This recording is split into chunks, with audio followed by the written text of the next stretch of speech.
everyone, I have time to record a quick episode.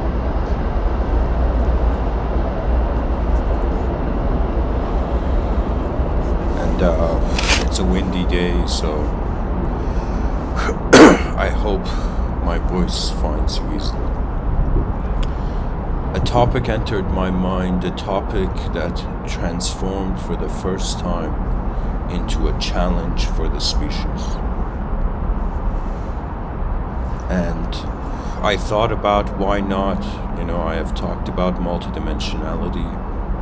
I have talked about the transcendental. When I look at it, I've covered most of the major, transcendental structures of traditional wisdom. But I thought about this idea of potential interdimensional interactions beyond sensory veils, again translating into a sort of challenge for the species. That means regardless of how we view reality in 2022, a species began wondering that if there was intelligence in other dimensions, how would we even communicate with it? Right? This is the question I'm bringing up. And this talk is dedicated into me answering it, that if there was another dimension where intelligence was active in whatever format or non-format, how would human intelligence engage it? I'll say this, that there are two ways I can approach this topic, an impersonal and personal way. The personal way is my personal, the things I have experienced and attempted. And the impersonal strategy would be in regards to how I think civilization would be able to start having relationships beyond dimensions. First of all, I'm going to read for you the definition of interdimensional: existing or traveling between dimensions of space and time. Time travelers, interdimensional. Teleporters, interdimensional. This question that I'm bringing up, that if we are to somehow, it's like, what is there beyond the veil of senses? It could be that is the time traveler's hiding zone. That if there was time travel machines in the future, perhaps they would be smart enough to already develop invisibility technology. And the easiest way to become invisible is to step out of the room. I have, in my personal life, also considered this. You don't know how many situations I've been where I have felt the soul of the moment has either welcomed me or not unwelcomed me.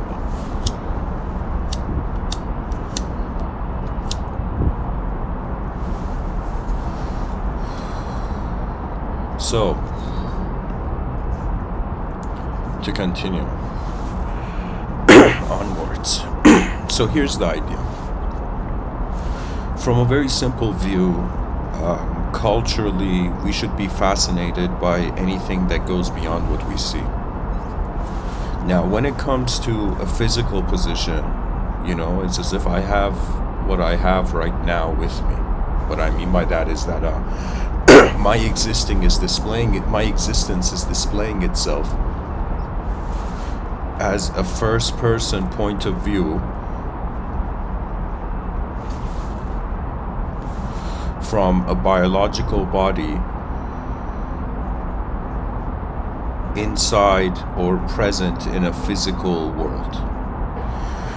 So in other words, we're trying to figure out the first, how we are defining the dimension we're in, and then fathoming where in our thinking or approach or theorization there's room for other things to be there. Now, here's the attitude. If we say that physical reality is in space and time, it's as if we are saying that in order for something to be physical, there has to be a space for it. And in order for this world to be a changing world, right, it's as if how the matter in the space changes leads to time. That means if there was no human consciousness, if there was no consciousness to our civilized humanity, we would not probably have time. So there could be this notion that what if our dimensions of existence are defined through space and time? We have to consider what's outside of the room, perhaps a dimension where there is no space, or a dimension where there is no time. These are part of the mysteries of intelligence, really. Intelligence is, on some level, motion, motion orchestrated through will. And if the will is free, then an individual exists.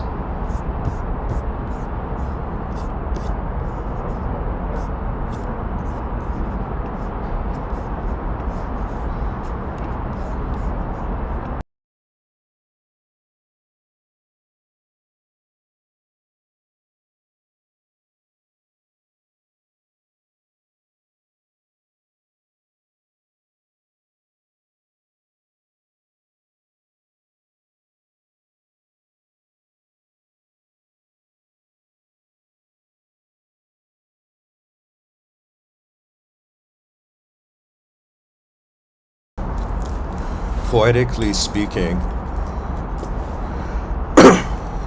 this surge beyond space and time would be a sort of, I would say it's as if we're looking for the God of our eyes beyond the sunrise, beyond the jurisdiction of sensory-based reality. What else could be going on in the world? Now,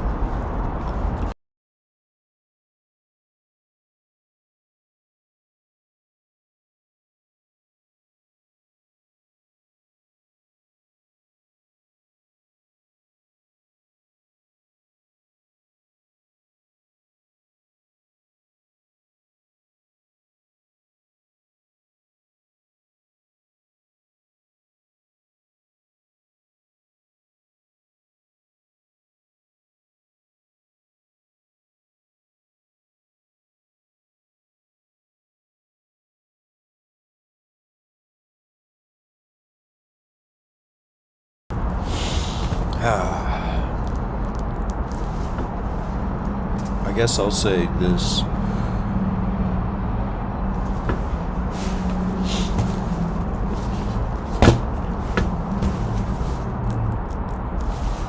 Imagine, the human sensory perception of the world, this world that we are accessing when we wake up.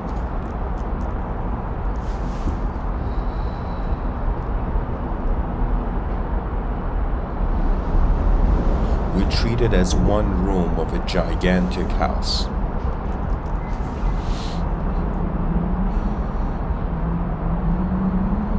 I mean, here, I'll say it this way. I got a better view.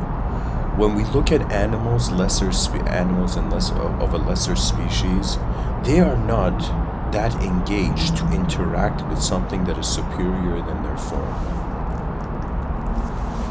It's as if wolves like to run with wolves, they don't like to run with humans. Right? Now, if we change the metaphor, it would be something, or fractalize the metaphor, it would be as if that human beings interact with human beings, and, if a human being was to interact with the wolf, it's as if the wolf has no interest to engage a reality beyond the limits of its existence, right? It's like I have yet to see a penguin wear a tuxedo out of its own will. It's as if there's a sort of veil of I shouldn't say veil, but there's a sort of. So it's kind of like this. I'm saying, for example, here, let's say a cat. If a cat likes to hang out with other cats, likes to play with other cats. Similarly, humans also like to play with humans.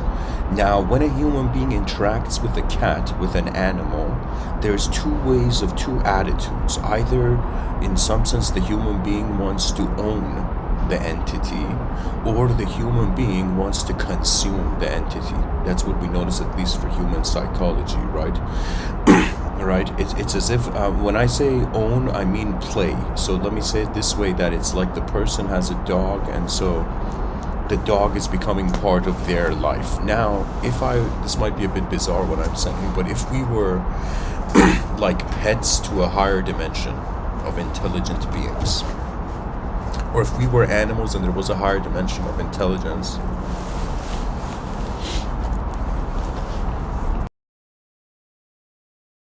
it's as if an expectation would be that if the higher dimensions have an ego, and if they are temporary, so I'm going all over the place, but here I'll say this.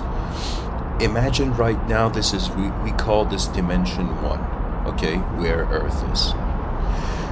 Now let's say there's dimension 2.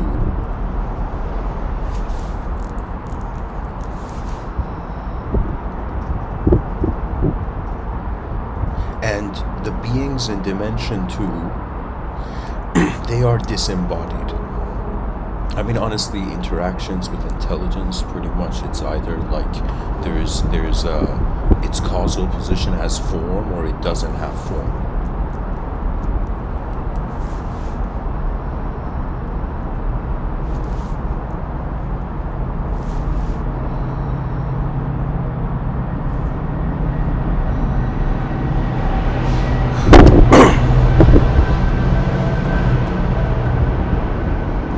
So imagine in dimension 1, we are just living as simple human beings.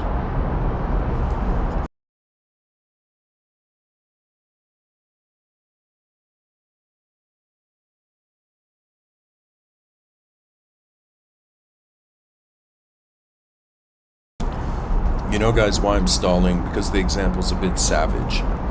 I'm pretty much trying to say that if there were entities in a higher dimension, like what reason would they have of interacting with a lesser species? It would either be for their own entertainment, or in some sense their use, or in some sense using their energy for food, right?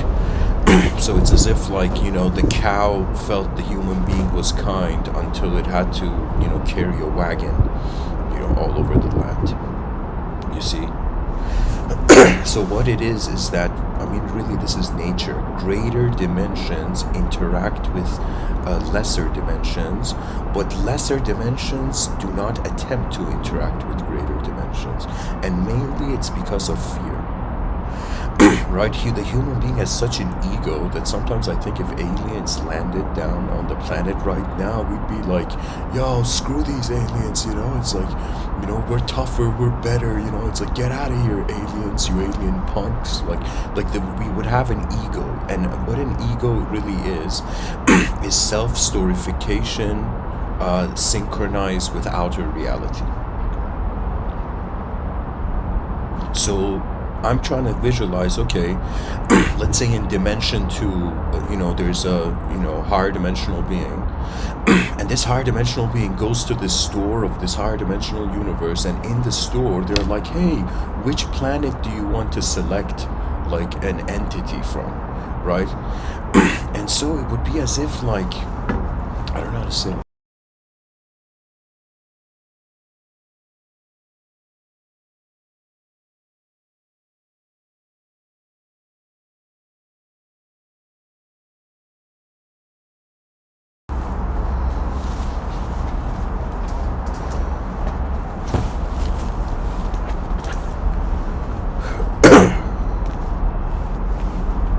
Here. This is actually, when I think about it, this is a very complex episode to share.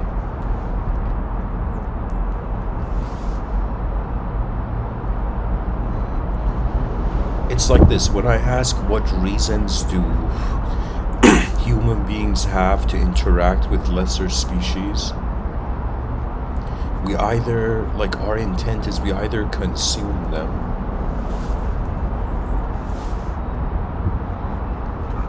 we either use them, or at best, we coexist and play with them. Again, talking about, pet owners. Like, at most, like, a pet owner will treat the pet like a family member,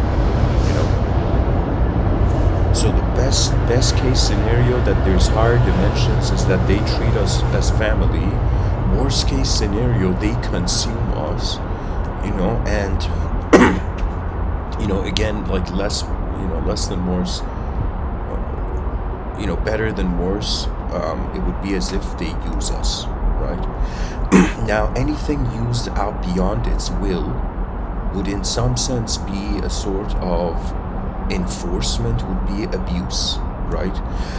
So let's say that there's a greater dimension where, I don't know, some intelligent beings or extraterrestrial beings are chilling, right? And these extraterrestrial beings are like, we want to engage the human being, and we want to work and build something with the human being. But if we tell them what to do, it's as if humanity's free will has gone into the passenger seat.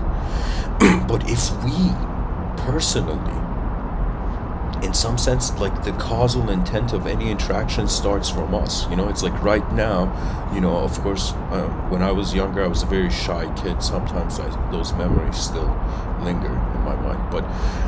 But I would tell you this, that it's as if when it comes to a possibility of communicating, not just inside your dimension, but with other dimensions, that would be, or fathoming how two different dimensions communicating with each other would look like.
Pretty much, I'm thinking, if I'm interdimensional being, how would I engage humanity? One view would be not to disturb natural development, which I think this is being abided by. Now, it's as if, here's a better way of saying it. There's a story about yoga.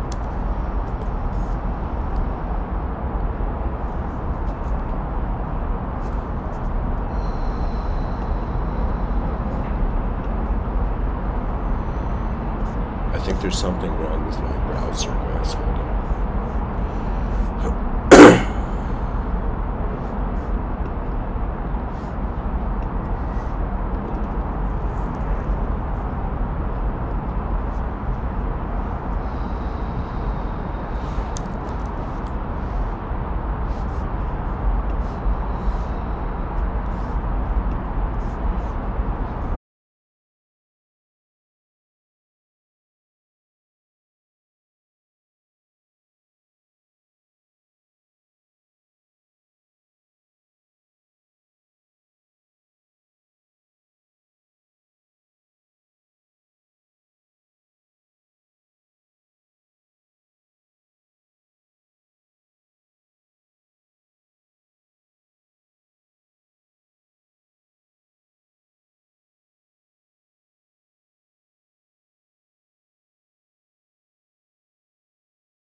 Okay, to continue.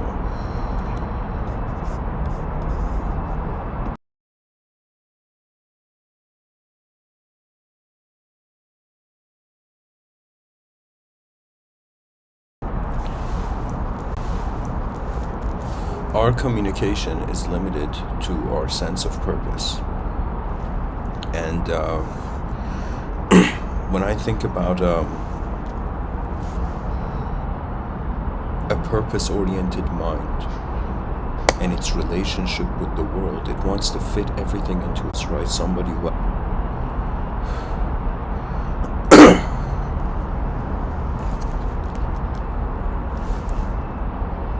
it's as if, what reason does a greater being, greater intelligent being have to, right? Even if we have this notion that the greater dimensions want to save us, want to, help humanity ascend, right? The New Age community has that view.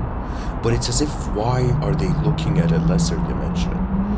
Why isn't, like, usually a great person is looking at even a greater person, not a lesser person? Do you know? That means it's like, why would a higher dimensional being care for a lower dimensional being? Now, it could be a sense of notion that the archetype of a teacher and student, it could be that when a teacher notices a student has potential, then the teacher gives away, tries to elevate the student to its own level.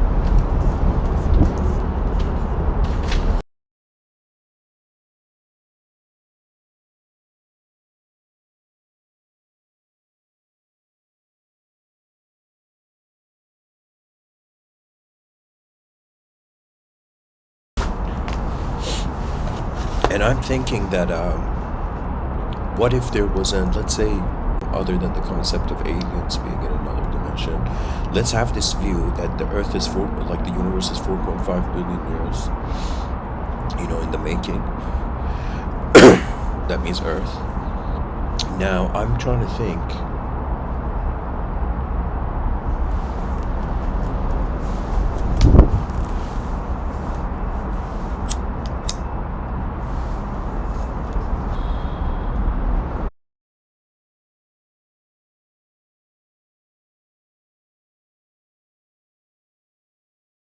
So let's just fathom this idea: a human species prior, a humanoid species prior to human beings lived on this earth, and it elevated beyond the physical level of experiencing life. And so it's like imagine, like, okay, so we're in, let's say there's the first dimension, second dimension, third dimension, fourth dimension, fifth dimension, right? Our consciousness is occurring between the third and fourth dimension. Now let's just say, for poetic, let's say hypothetical poetic value, we just consider for a moment that a species transcended, and the minds of a higher dimension was experiencing like the fifth and sixth dimension, right?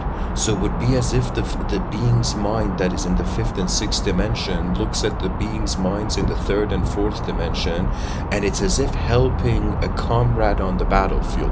The only reason for greater dimensions to truly help mankind or assist mankind is because mankind has the same amount of greatness as a potential within it. That would be the ultimate reason. So it's as if the greater dimensions are taking care of their children who have not grown up to those dimensions. So it could be that human beings really, what's going on is that there is a long lineage of advanced civilizations beyond physicality, and so it's as if shall our species join in poetically the golden ones, you know. And so why do I say that? Because it is a supremacy beyond light. Light is shape. So when you do something in light, there's a selfhood of a story. But when you are just in light, as light, light is light, poetically. You see, that's the cool thing about energy. Really, it's like the person's like, yo, where is matter? And we're like, matter is energy, and energy is just being energy from the beginning. It's like a changing world powered up by a sort of immortal energy.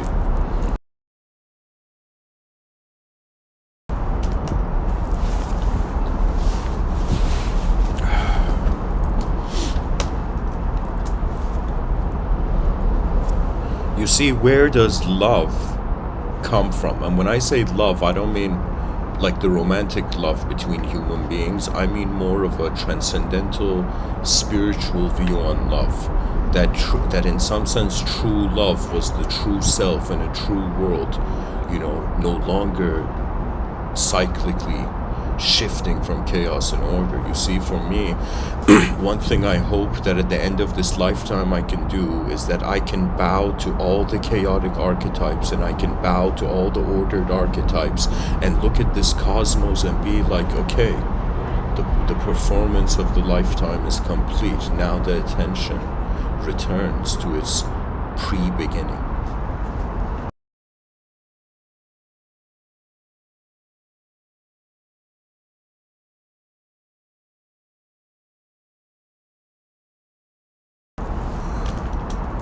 I think just the notion that we are beings that are capable of acknowledging our environment with a certain level of sophistication, it's as if there was an advanced and enlightened, let's say, extraterrestrial force or species beyond the veils of human sensory perception. It's like beyond the curtains, beyond the curtain of light.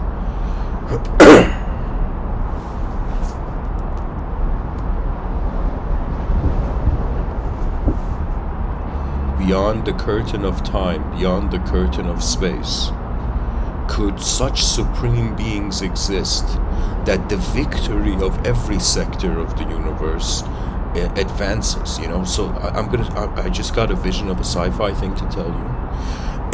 I'm probably gonna make this into a chapter of my novel, but I just got the vision now. Imagine there was there was a planet, not Earth, but some planet that was like Earth, similar to Earth, where, let's say, the beings that were living on there, like their skin was purple or something, okay? It's just for example's sake.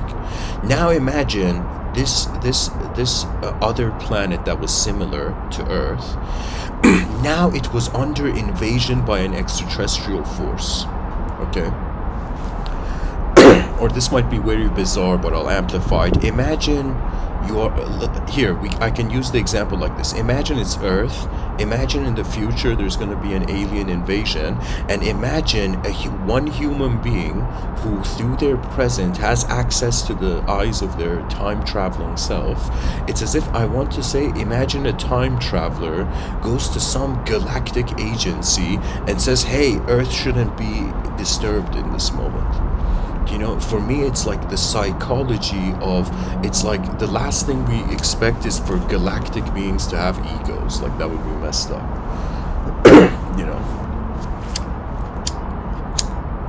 And ego means pretty much my world is more important than your world. Anybody who goes into this mode of energy, like, you'll notice the karmic turbulence of the moment becomes heavy.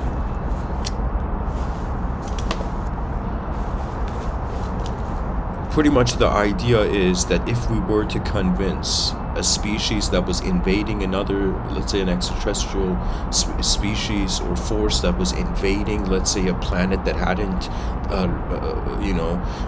reached, real state level in space,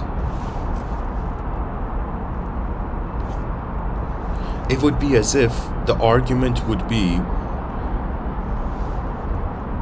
that it's like the greatest evolution a galactic ego can go through is to realize that for the beings of a universal sector to witness victory is in actuality the smartest approach. You see what I'm trying to say? I'm trying to say, like, right now, I'm like a human being on this planet, and I'm like, hey, like, galactic level, it would be like an alien being like, yo, let's see what the greatest galactic vision would look like, the greatest galactic victory. And you know what it is? The more advanced the being becomes, the greater, the higher the standard of the quality of the moment becomes. It's like the same feeling, people back in the day in medieval times had when a king would walk in the room, or they would enter a palace, right? It's as if the importance of the moment shifts. And so to envision an advancement beyond conception, it may be the true journey of the soul, you know, the forgotten soul that needed to remember itself. It could be like, as souls, we're going beyond conception. As minds, we require to find contentment with infinity. As bodies, we're experiencing a sort of temporary quality. You know, I remember my father asked me once, my real father, he asked me, do I believe in past lives? And the answer I gave him was, and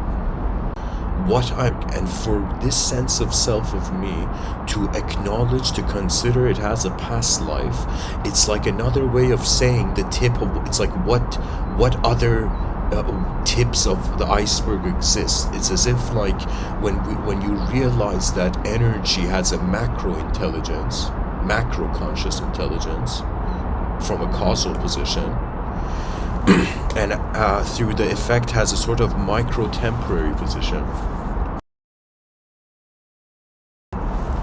micro effect.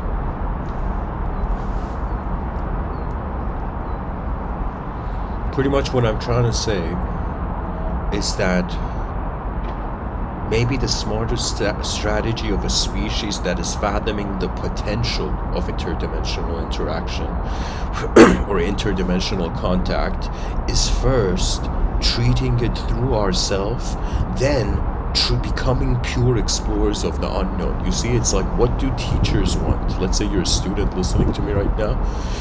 When you wonder about what a teacher wants to share a reality. A teacher is like, honestly, someone who's trying to, with words, time travel people into a certain vision of the world.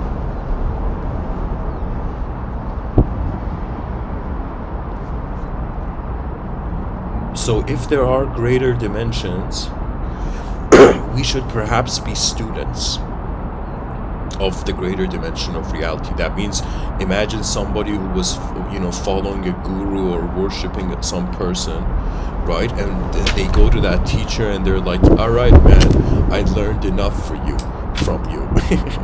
Now what I need, I have realized that it's the unknownness of my moment of direct experience has become my teacher. You see what I'm saying? It's all about the relationship and the attention of the human being.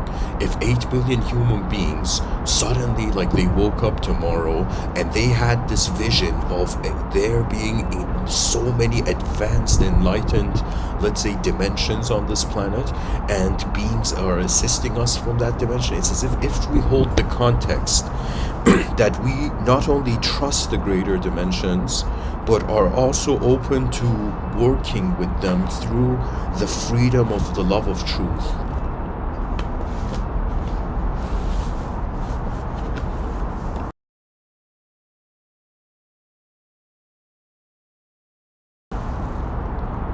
I feel that, I don't know why I feel this, but I feel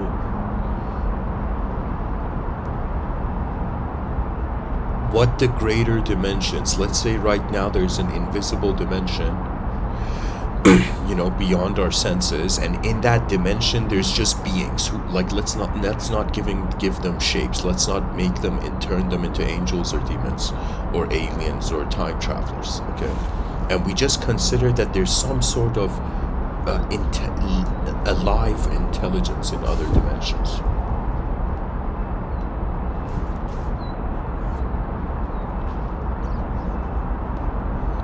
We would have to attempt to co-create a median dimension, I'll coin that term, or we have to become so selfless that we can notice their self before our own input. It's like, even though I have mixed opinions on the concept of channeling in the New Age community, to me what it truly is is like, if the person's psyche was a container and their memories and experiences was like the liquid in that container, it's as if the person for a second pouring their personality into another cup, emptying their own cup and watching their own cup be filled. You see, it's as if on some level everything is life happening, but human life is the limited range of consciousness to all of life happening, right? And that limitation contains us, you know? Just like in calculus, they had to create limits. You know, Isaac Newton had to create limits, had to fathom it.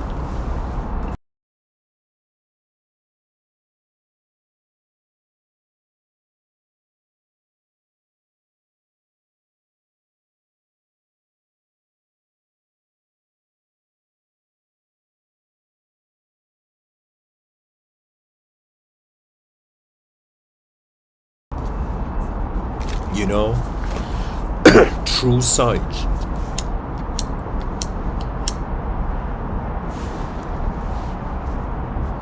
I'm kind of thinking like there's an alphabet of image. Language creates an alphabet of image. You know, just like we have the letters of an alphabet, all the words in the dictionary that convey an image or a film snippet, you know, it's like a dictionary of images. And so really what it is, it's like people trying to talk to an alien, not the way. But if a person closes their eyes, imagine there's a yogi meditating in some cave in the Himalayas for like years in samadhi, and suddenly an extraterrestrial enters the cave. And the extraterrestrial enters the cave, and the yogi instantly realizes, let's say, the energy change in the cave. It's as if, as the unknown, as it's like every human being has an ability to just be the unknown presence of sight. If the yogi can maintain that, then life communicates itself. You know, I would say when it comes to expressing, I feel I have reached a level of advanced communication. But when it comes to listening, you know, or being able to read emotions, for example, it's as if like there's different levels. Pretty much I'm trying to say that every human being is like a unique antenna. When they go into samadhi or into that selfless state is like the antenna is not generating a signal, and so it's left to reception. When you receive, here's the challenge. This is something personal I'll share. Before I gave the talks in 2014, I started these Mr.Within talks. I would tell you from the year 2012 to 2014, I went on a writing spree. I would tell you it would be as if my interaction was with life. It would be as if I would have moments where I would just get this unique emotion and I would feel something significant is happening in my imagination. So I would go sit down, grab a pen, put a piece of paper, and just try to, just like someone listening to the sound, you know, of someone on stage who hasn't spoken yet, just like listening. It was as if it's sitting at a table, having no sense of self, having a piece of paper and pen in your hand, and just as a soul listening or being the moment. And I remember, and images would start moving in my inner realms. They would create an emotion. The emotion that the images in my inner realms created automated my body. And so it was as if I was watching, it was as if I was so engaged by an inner film of reality that the outer realms had to automatically go. They had to automate. You see, it's like when some people, some spiritual metaphysicists say, for example, the body is a vehicle. It's no joke. You can step out of the vehicle and still see the vehicle. You can enter the vehicle and forget that it's a vehicle. Right? But it is a vehicle. That means there is an ability for the attention not to go out of its body like Casper, like the movie Casper, but for the person to become their whole moment. That means if there is, I don't know if this is even some ability or something, but for me, I have had an instantaneous ability to realize I am being my whole moment before I'm being a part of it. And that sets my heart at ease. That liberates how my mind forgot its own soul.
It's actually really cold, guys, so I think I gotta make this a shorter episode.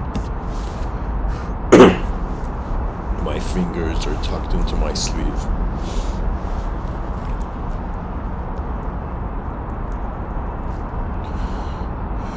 Okay.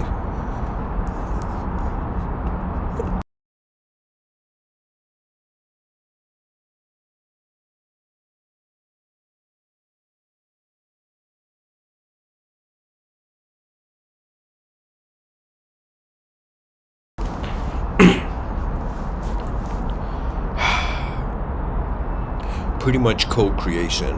What else can we do?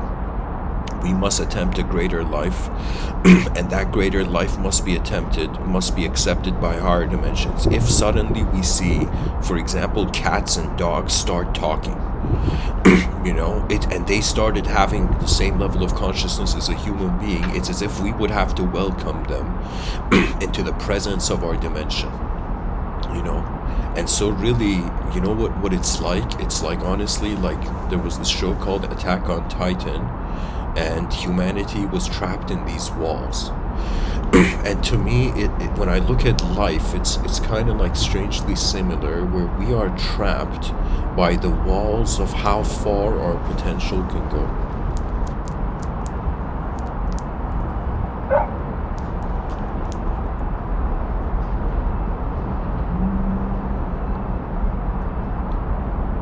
Many psychologists and philosophers have tried to map the unknown.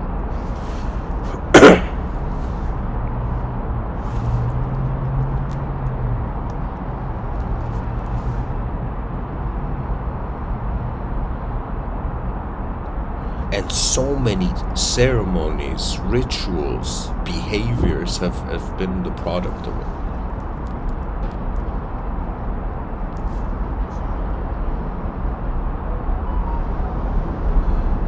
Perhaps when the human being fully accepts the human archetype, it would have the confidence to learn beyond the human archetype. It's as if we are again like inside this walled kingdom, and from inside the kingdom we're fathoming what the outside looks like. And based on what people inside the kingdom believe, they fought over the truth of beyond the walls of perception.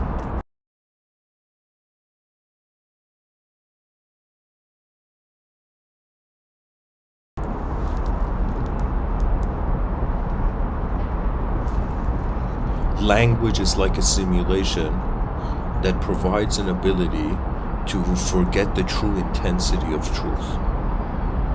Stories are like sunglasses for truth. They change its color.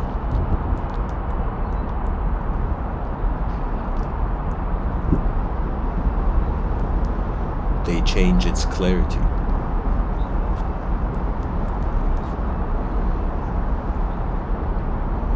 Let's say somehow the species we were certain that there was greater intelligent beings on this planet, greater intelligent dimensions.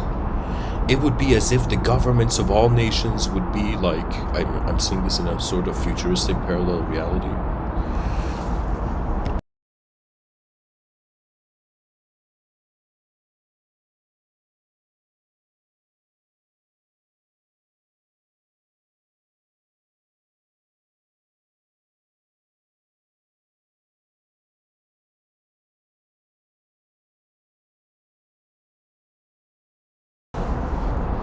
Imagine the leaders of all nations.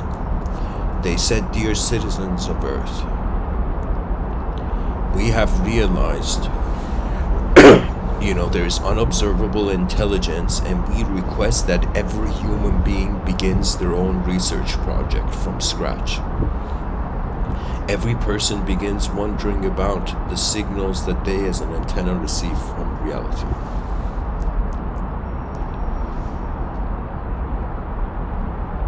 Think of it this way: the greater the world becomes, the greater the people will be in it.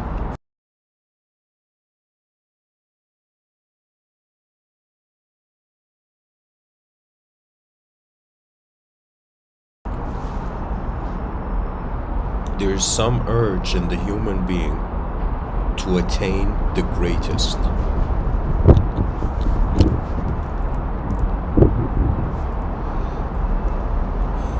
It's as if the person gets a chance to play a game once, and they want to play it to the best of their ability.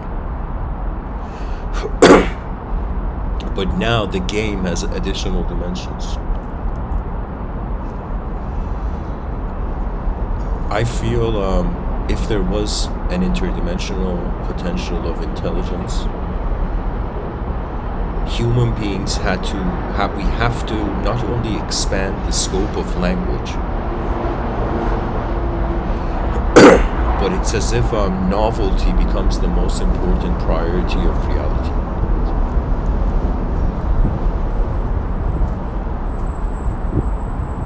And perhaps in a world where technology is going to automate labor, creativity stands as like, the front line of experiential living. It's as if, like, what else can a human being do? They wonder about the known, which is their past and present. They wonder about the unknown, which is their future and the past of their past.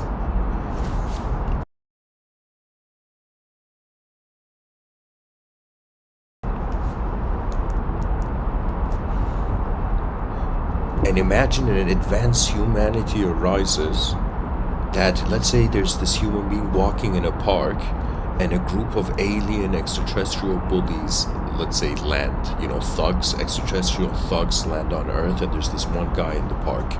But this one guy is living in an advanced humanity, is an advanced human being.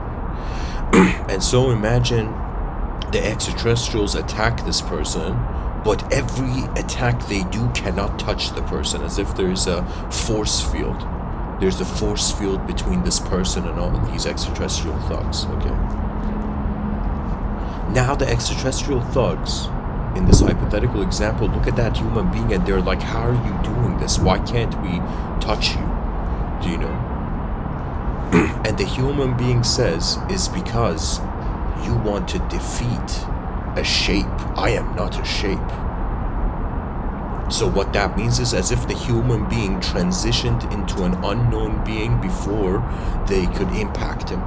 That means before knowledge, let's say one army of knowledge destroys the other army of knowledge, it's as if that army of knowledge became unknown. That's the power, right? In moments where I've noticed reality has gone beyond my control, or in emergencies and intense situations, in those situations, I have become unknown.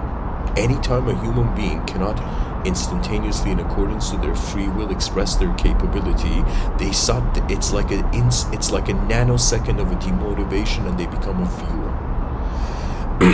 It's as if I've heard this term that, people, they want attention. Now, if you wonder why they want attention, it's as if it has to do with the people that express themselves. They exist to themselves in the moment. The people who don't express themselves don't exist. They're viewers. It's as if the invisible is watching a visible game. So imagine an invisible auditorium or an invisible stadium, and at the center of it is like a visible game. And for the visible game, there is referees, there is security, there's players, and with, what do you call it, certain shirts, like certain jerseys.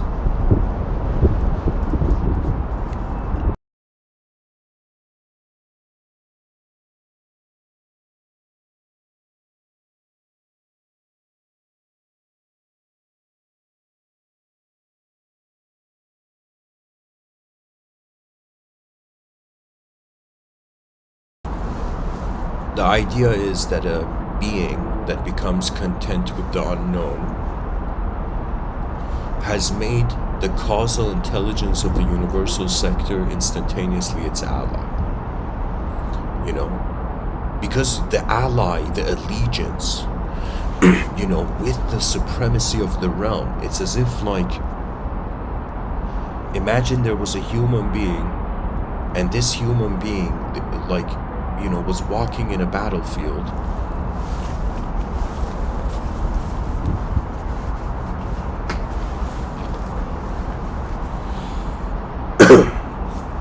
And nothing hit this human being.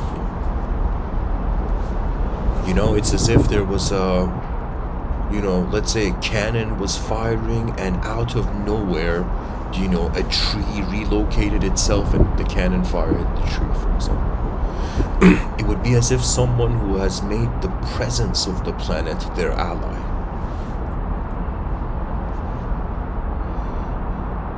Now imagine you thinking bigger. You thinking about the biggest. The biggest truth would be an instantaneous presence with all of it. So it's as if it could be that greater dimensions are waiting for us to treat this planet as a lesser dimension, so then they'll be like, okay, the students are ready, the master appears.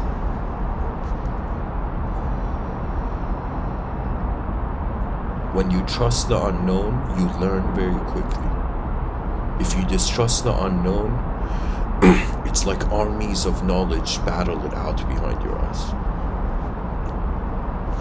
The unknown, really, you can only do two things, really. When I look at this life, it's either like, okay, energy expresses, there's effort on or effort off.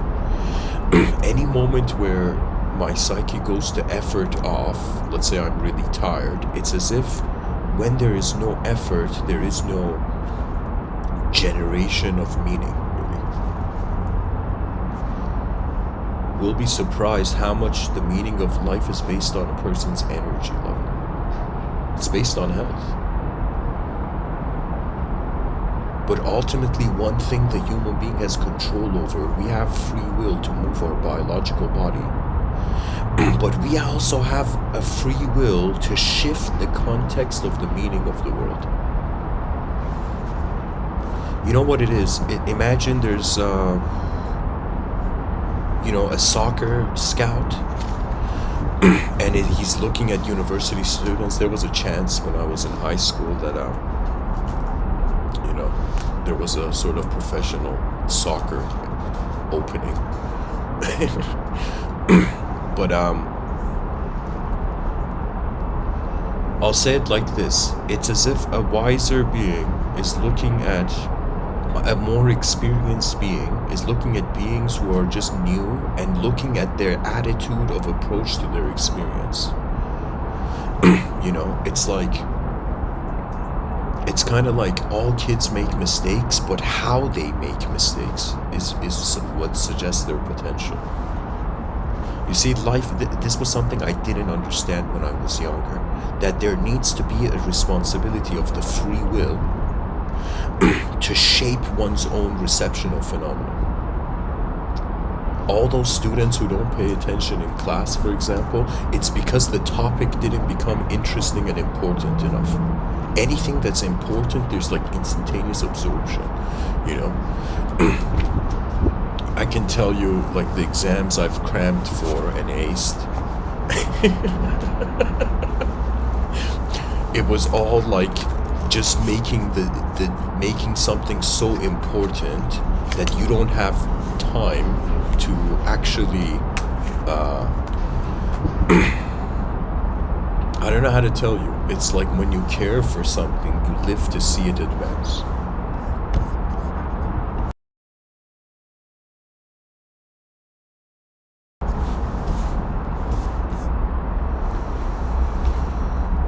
Anyways,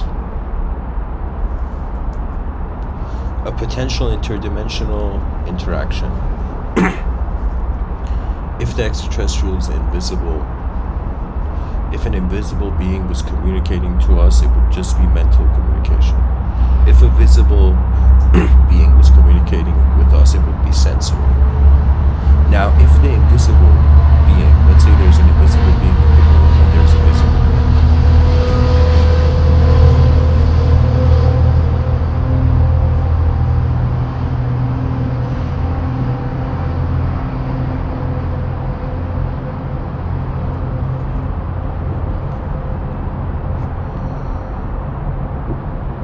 It's as if unless there's something that moves, how would we know there's anything there? Unless there's change. It's kind of like we gotta go to their dimension. They have to come to our dimension. We meet in a midway dimension. Or all are working towards a superior dimension and the intelligences are united in work. You know.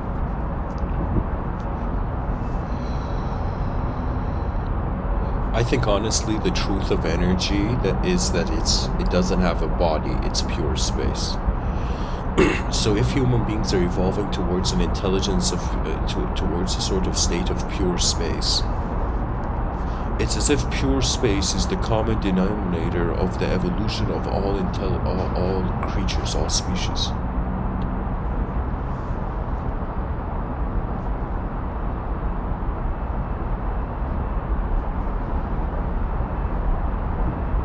Our eyes are as free as our vision can be. I feel there's still more to say about this, but I'm gonna have an intermission, like a 10-15 minute intermission. I might come back sooner, but anyways. So, intermission.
Okay, to continue, I'm back, guys.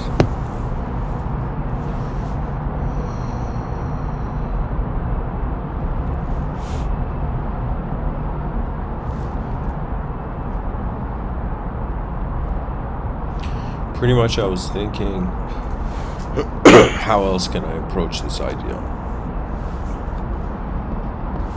And I thought maybe a way I can engage it is that, let's say,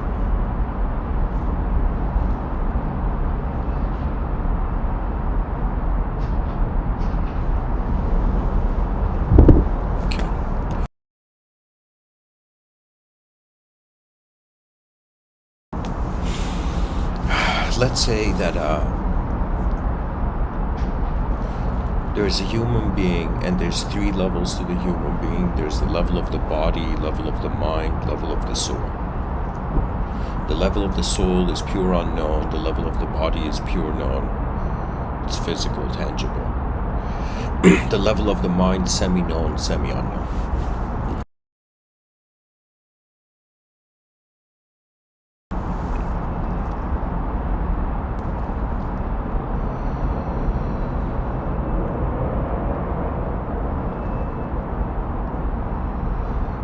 Now, when I wonder about, let's say, I don't know, to make this easier to talk about, let's say the extraterrestrial example, okay?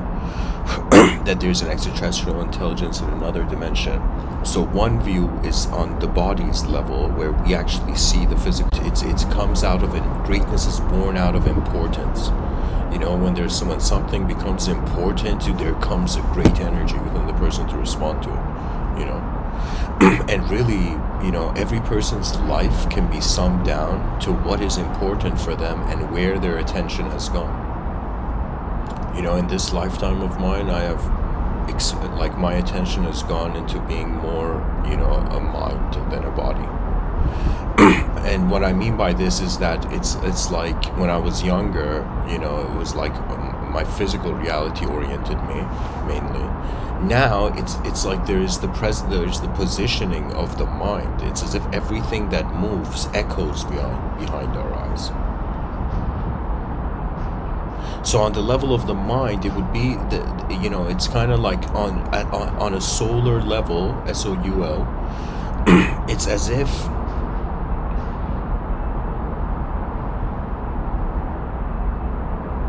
if the unknown is the same. That means in greater dimensions we're all being everything. In lesser dimensionals, you know, we get to wear shoes and be in it. You know, can you imagine, like, you know, this you know, enlightened being, let's say from a greater dimension, you know, based on certain mythologies, kind of this greater being, you know, enlightened being was like incarnated on Earth. And then, you know, other beings were like, hey, why did you incarnate on Earth? You know, what's the point of, you know, coming back here? And the person's like, I just wanted to, you know, feel how walking was. You know? The person's like, I just wanted to experience tying my shoelace. Like, that's why I incarnated on it. You know, it's like the person's like, I just wanted to come back and feel how limited I can be in regards to how existence is being everywhere. You see, that is the, I would say, supreme, that is the royalty of consciousness. You know, for me, this idea wasn't important because when you're younger, a sort of rebellious freedom under, you know, moves your life. But when you know, at some point in my life, I started to consider that there is a royalty, that there is something about this world that it's like many layers photoshopped on top of one another, and it's as if, like, when you take off this layer, you don't only notice how many other layers there are. It's as if you're someone who believes in multidimensionality, I shouldn't say believed, I should say, like, if you're someone who has experienced something multidimensional about reality, it's kind of like a person thinking life is a simulation. They got out of the first simulation, then they're like, no way, there's another one, and then another one, and another one, until the person realizes what is simulating the simulation is not simulated. You know, this is why, at least in certain religious traditions, from a mystical angle, they got it right that they're like, it's not the submission of the human will, it is the submission of the ego. That means the way you're being a sense of self behind your eyes, for a second you put it down and look at a universe where at least there's a different context to it. You know, that's really what it is. You know, to me, communication, people may think it's just like throwing, two advanced apes throwing words at each other, you know. But I would say what it really is that worlds are being bridged. That means every person I speak to, it's like my job is pretty much to see, okay, how is this attention in front of me happening? Do you know? Really, it's like, where is the attention? I think this is one of the most important statements. When it comes to knowledge, wisdom, truth, that's the thing about wisdom and knowledge, really. If somebody knows what the right thing is, but if they don't know when to do it, it's as if it's like it's the wrong thing.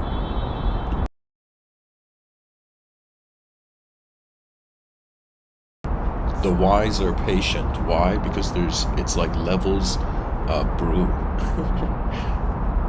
It's like you can say somebody not having wisdom is equivalent to someone putting a tea bag in like a cup of tea and not waiting like a couple of minutes, just instantly drinking it, and it's as if like they're just drinking boiling water. You know?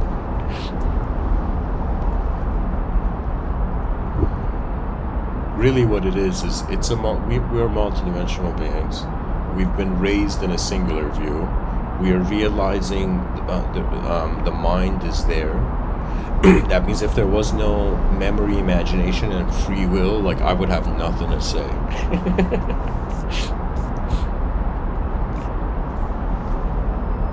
You know, even though there's like a few viewers right now, but it took me like 4.5 billion years to like give this talk, guys. Come on, you know, it's like. Honestly, I'm just saying, if there's a potential for other dimensions, we require, based on the levels and the meaning we have ascribed to our own view of our dimension, interact with them. One approach would be, in some sense, through action. So it's as if we start building an advanced civilization, and we, at the same time, fathom, in some sense, give a future permission to the present.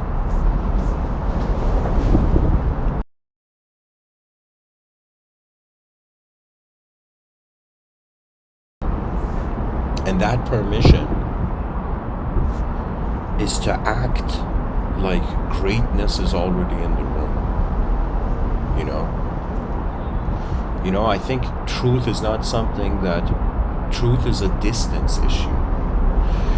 You know, if somebody says skydiving is truth, if they're at the edge of the plane, it's like they know what they're talking about, right? But if the person is not, you know, let's say you're sitting in a taxi talking about skydiving or trying to visualize what it is. It's as if there's a distance between the belief and the truth of the direct experience.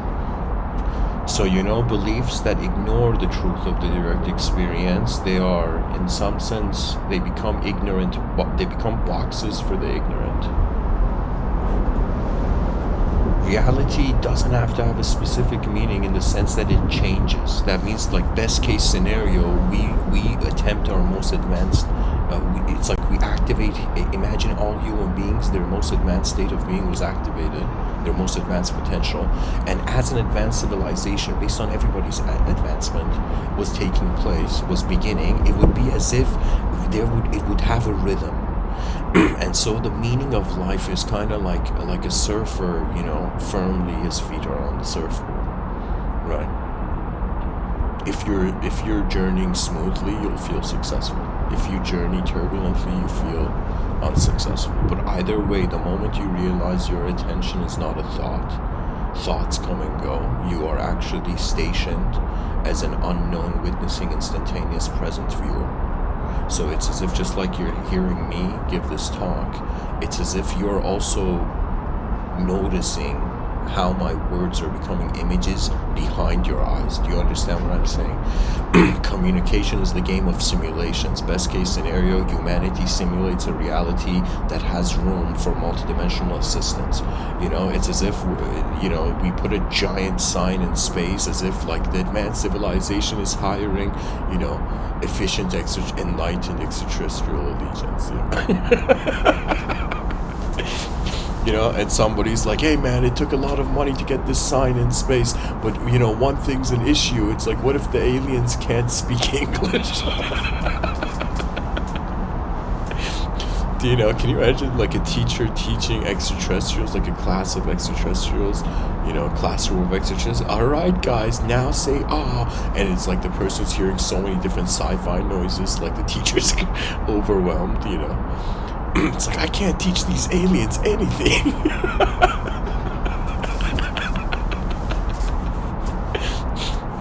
Can you imagine, like, honestly, it's interaction, it's decency, and it's the vibe, the core principle, universal philosophy of the individual. For me, I'm like, okay, I'm alive once, let me be a friend to my whole moment, It's like, all right, it's like, how often do you get to, be born into existence?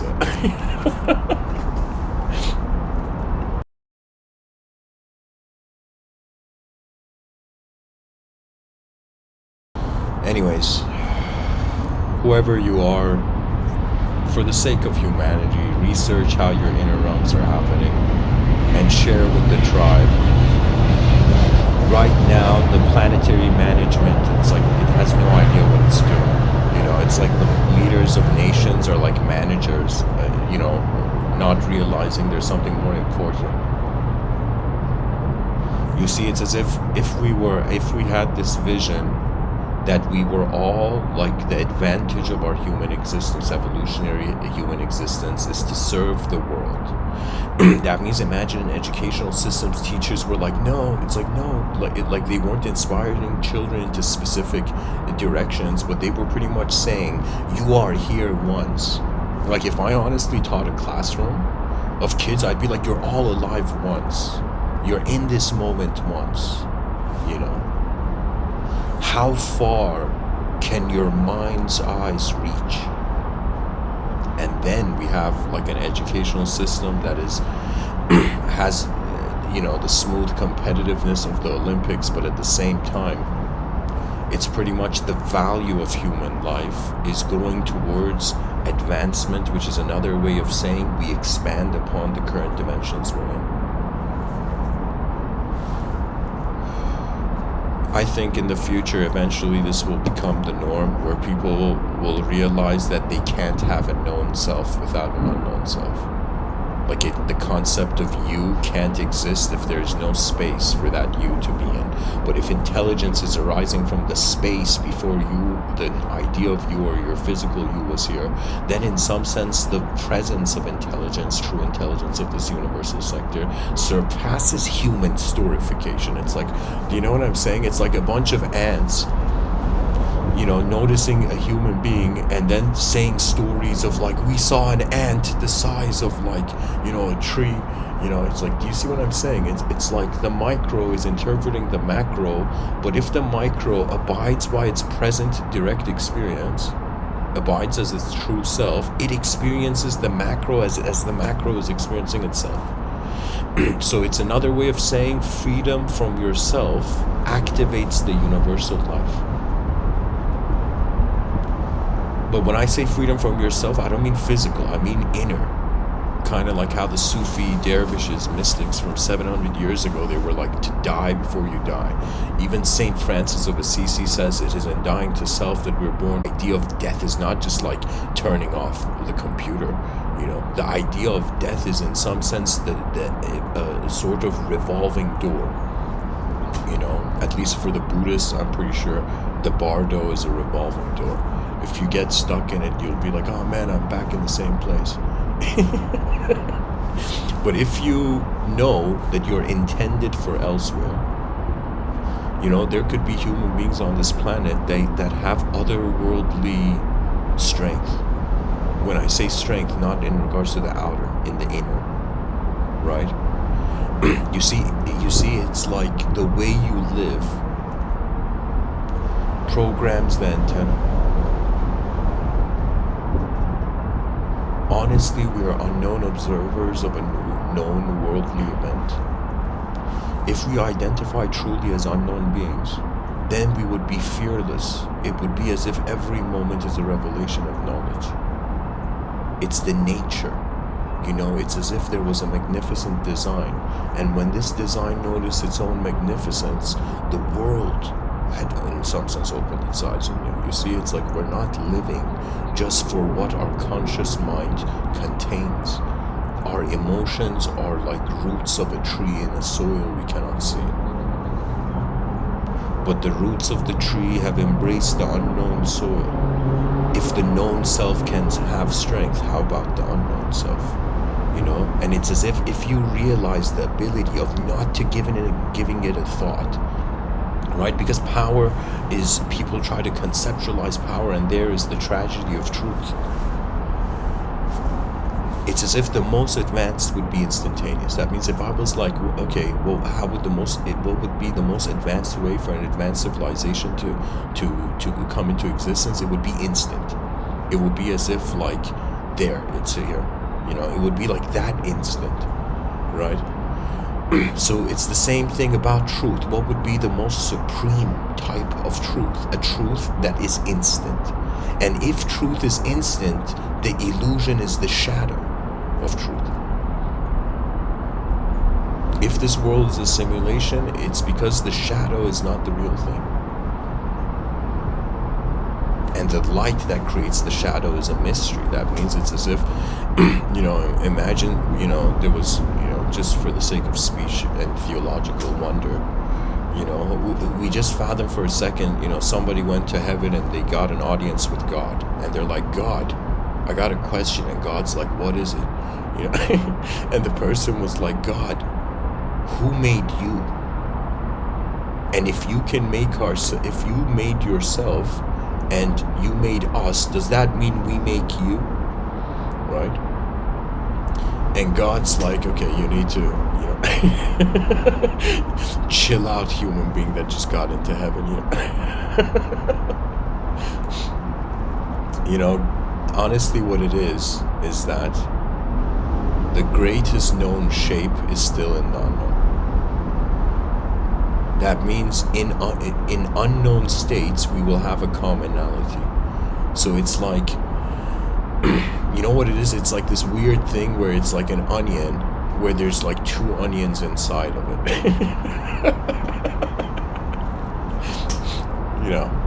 And so it would be as if there's one layer of the onion that is capturing two dimensions with two different types of layers, right? I mean, that's a ridiculous example. I gotta find another example.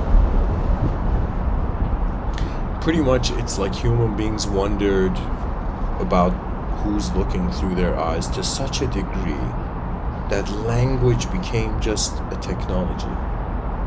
And so meaning and its experiential access, it's as if, future greatness would be rhythmic abidance. It's as if imagine 8 billion human beings are like cavalry, all are on horses and they're riding towards the future. And suddenly they look to their left on this battlefield. It's as if a general has noticed another, and so they see another army join them, right? And so it's as if in the pure intent of advancement, it's as if anything that doesn't go towards that advancement, it automatically knows it is not welcomed, right? The thing is inside a jungle, we created a jungle. It's like we put walls and we call it the civilization, but now it's as if truly individual human egoic living is better done in outer space than on the planet. If the species plays its cards right,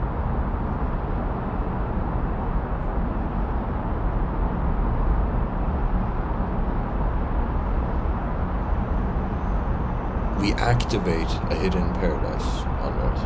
We build it by remembering it. To me, the mystery of the true presence of the world surpasses creaturehood. That means it's like you see a physical alien, you're like, so what? You know? You know, and the alien's like, are you kidding me? This human being is so calm. You know, I thought their species hadn't seen aliens before, you know? And then the human being's like, so what? You know, it's like we're multidimensional beings. You know, it's like you're not even an alien. You think you're an alien. Sorry, guys. You know, these examples are humorous to me. You know. What can I say? Every person should attempt to go as far as they can in the unknown.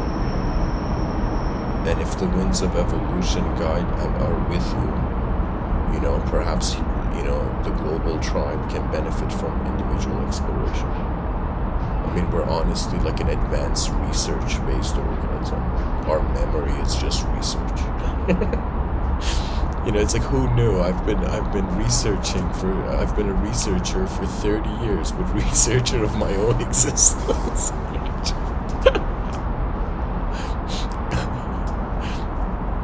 Oh man.